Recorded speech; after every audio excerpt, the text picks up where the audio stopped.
Before we start, you should make sure that you have this question, which is available on the SSir Online School website, open in front of you. In this question, you are going to write a program which consists of three classes: a user-defined class about employees, then a class consisting of an array of employees, and finally an application. You should have read through the question by now. The way in which this question is structured is by giving you three class diagrams. Firstly, the class diagram for the employee class, which consists of the fields, and notice the minus indicates that these are private, and then the methods, and the plus indicates that these are public. This is followed by the class diagram for the emp array class. That's the class that will consist of an array as an object, and this array will be an array of employees. Once again, the fields of this class, minus indicating private, and the methods of this class. And finally, we get to the employee application, and this has just one field and could have one main method which displays the menu and program for the menu. Having the three class diagrams should be sufficient for us to write the program. Hopefully there will be a little bit of description between the class diagrams to help us with our code. So let's start by looking at the first class diagram. This is class employee. We know that it should have fields: first name, surname, date of birth in this format. So date of birth should be a string variable with this number of characters, a salary field, a dependent field, and a medical aid. Nothing strange here. Salary could probably be integer or double. Typically one does not receive a gross salary using cents. Dependent stores the number of dependents, and medical aid is a field which stores either a yes or a no. In other words, I would use a char for medical aid. Let's look at the methods. We need a constructor method which will assign values to the fields. We need accessors and mutators, a get date, a calculate net salary, and here's the instruction as to how to do that, a calculate tax, calculate pension, and calculate medical aid methods, and finally a display payslip method. Here's a note which indicates that the constructor should not be a default constructor but rather a parameterized constructor.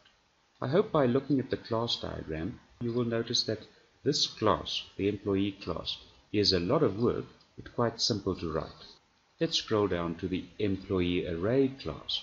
This class has only two fields: an array of employees and the employee class we've just created, as well as a size variable indicating how many elements in the array are being used, and then a number of methods. Option 1 which will display this, etc., etc.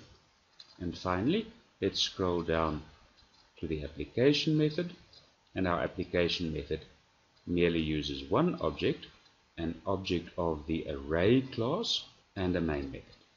You will see on the screen here is a description of a text file.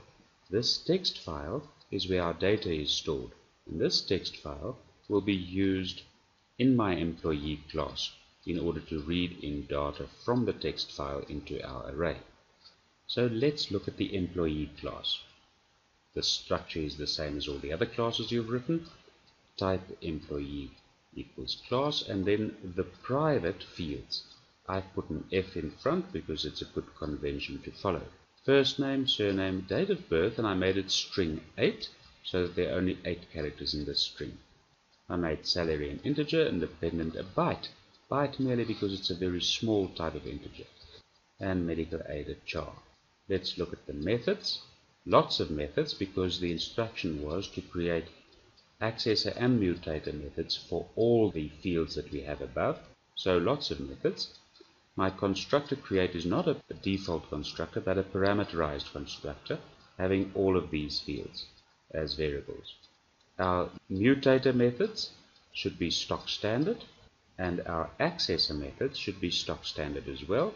Here are the different ones: calculate tax, calculate pension, and calculate medical aid. We are going to look at those in more detail.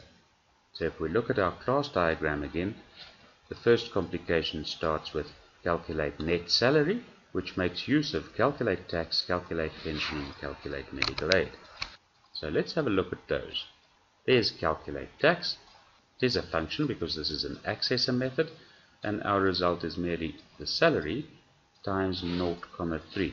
In other words, the amount of tax paid is 30% of the gross salary. Then calculate pension is salary times 0,075 or 7.5%, and calculating medical aid is 1,500 plus the number of dependents times 300.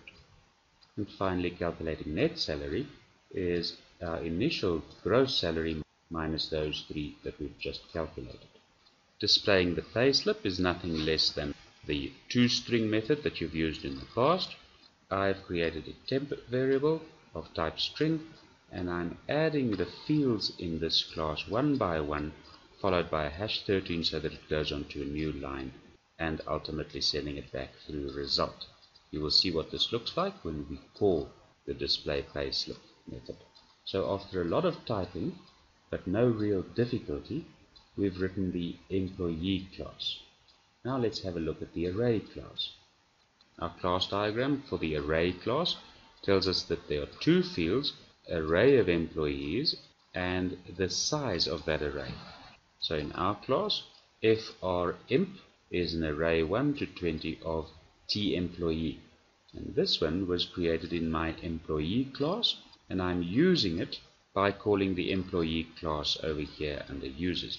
Notice my employee class is stored as employee_u.pass, and I call it here in the users line. I need the following methods: option 1, 2, 3, and 4, displaying payslips of all employees. That would merely be calling the toString or the display payslip method in the employee class, and here we should start calculating. List all employees that are on medical aid, so we must do a selection. So we must select only those employees for which medical aid is true. Option 3, we need a sort. By now you are familiar with the bubble sort. You could use selection sort as well. So once you've sorted your array, display a list of all of those. And finally, display the names, first name then surname, of all employees according to the month of their birthday. So once again, we will use the array only.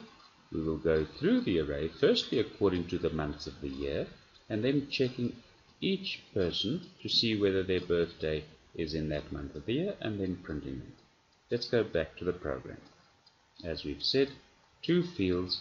Fsize is the size of the array that is being used, a constructor, and these are the four methods. Let's have a look at them in more detail. My constructor must now get the details of our employees from a text file and read it in one by one. Now, the structure of our text file is this. In other words, each of the fields is separated from the previous field by a hash. So the first name, then a hash, then a surname, then a hash, etc., etc., and there's no hash at the end. So you start off using your normal if file exists line, checking message dialog box if it doesn't exist, and then here we continue if it does. Assign file to my file access variable tf, which we've created up here. Reset the file so that we can start reading from the top. We are not going to write to this file, so reset is good enough. While the file is not at its end, read line, which moves the cursor to the end of that line and the beginning of the next line. Fn is a temporary variable I'm using for first name. I've created temporary variables for each of the fields in my employee class, and I'm assigning them here. So Fn is copied from temp string, that's the whole string that I've just read in, from position 1 to the position just before the hash. That's what this -1 does here. The position of the hash, -1. Then delete the temp string up to and including the hash. Then we do the same with the surname, and delete it up to the hash, and the date of birth, and salary, and all the other fields. Remember that at least two of the fields are integers or not strings, so remember the string to int over here, as well as in this position. And finally, once I've deleted the last hash, my medical aid is merely what's left over in my temp string. And here I call the constructor method of my employee class, and I increase fsize so that there's now one employee being used in this array. By the way, remember to close your text file at the end. This line, decrease f size, is because I tend to increase f size even after I've reached the end of the file. So in order to get the right number of elements in my array, I needed to decrease f size outside the loop. Let's go through the methods quickly. Display all payslips will merely be a loop running from 1 to the number of elements in the array, and we will create a temp string which consists of the method in the employee class, display payslip, for each of the different employees from I equals 1 right up to f size. So we call the display payslip one by one for all the employees and add it to a temp string, and the temp string is what we send back as a result. Display date of birth. I've created a temporary variable called months, which is an array 1 to 12 of string. Month 1 is January, month 12 is December. Now it's possible for us to easily, depending on the number of the month, display the name of the month. So for I, my counter, equaling 1 to 12, do the following. Start creating the temp string and add the first month while I is 1, so that will be January.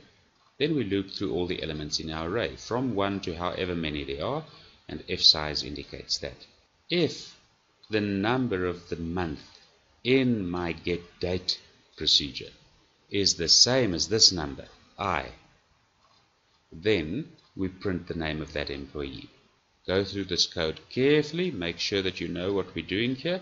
I'm copying from the portion of getDate from position 4 for 2 characters. So I'm merely getting the number for the month from the getDate method. And if this is equal to I, then print only those surnames. And that loops through all the months as well as all the employees. Then list all medical aids. Once again, I need a loop from 1 to the number of employees I have, and I check to see if medical aid is yes, then we print this temp string. And finally, sort and display. By now you're very happy with a bubble sort. I've done it here, sorting down from the top to the bottom according to surname, and ultimately producing the temp string, which is the sorted array. And look at the final application, emp app. It should have one object of the employee array type, and of course the calling statements for those methods. My employee application, now I have a form, and I'm using both employee array and employee underscore u.